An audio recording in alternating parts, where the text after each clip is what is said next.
একটি বহুতল ভবন এটি, আর আশেপাশের ৮-১০টা বাড়ির মতোই এই বাড়িটি।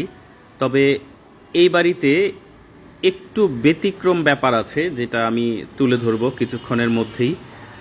আর এই বাড়ির সামনের অংশে, সাইডের অংশে কিছু কিছু বাড়ি আছে, যে বাড়ির বাচ্চারা এই রাস্তাটায় খেলাধুলা করে। দেখতে পাচ্ছেন এখনও খেলাধুলা করছে। আশেপাশে বেশ কিছু বাড়ি আছে, যে বাড়ির বাচ্চারা এইখানেই এসে খেলাধুলা করে।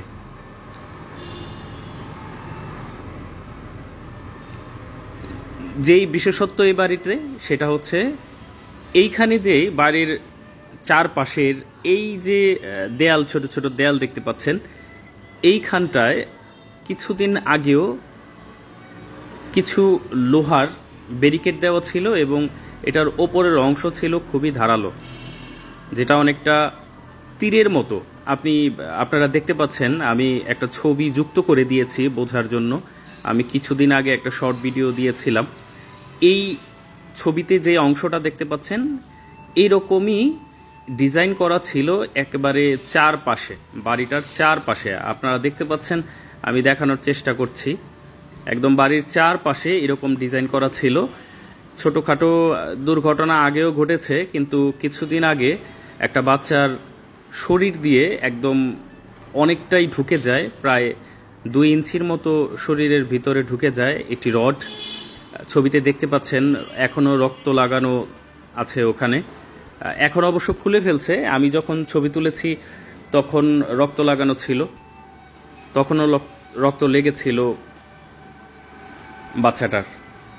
এই যে বাড়ির ডিজাইনটা করা হলো, এই ডিজাইনটা করার সময় বাড়ির যিনি ভবন মালিক, তাকে বারবার নিষেধ করা হয়েছিল যাতে তিনি এই ডিজাইনটা না করে।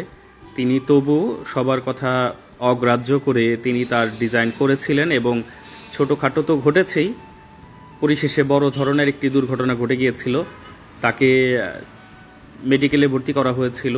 এখন যদিও একটু ভালো, কিন্তু এরকম ঘটনা যদি আমার বাচ্চার উপর দিয়ে ঘটে যায় তখন কেমন লাগবে। শুধু এই ভিডিওটা করার উদ্দেশ্য হচ্ছে, যারা এই ধরনের ডিজাইন করে থাকেন, এখনও করা আছে, আপনারা যদি এখনই দ্রুত এটার পদক্ষেপ না নেন, তাহলে আজকে অন্যের বাচ্চা, কালকে আমার বাচ্চা, পরশুদিন আপনার বাচ্চা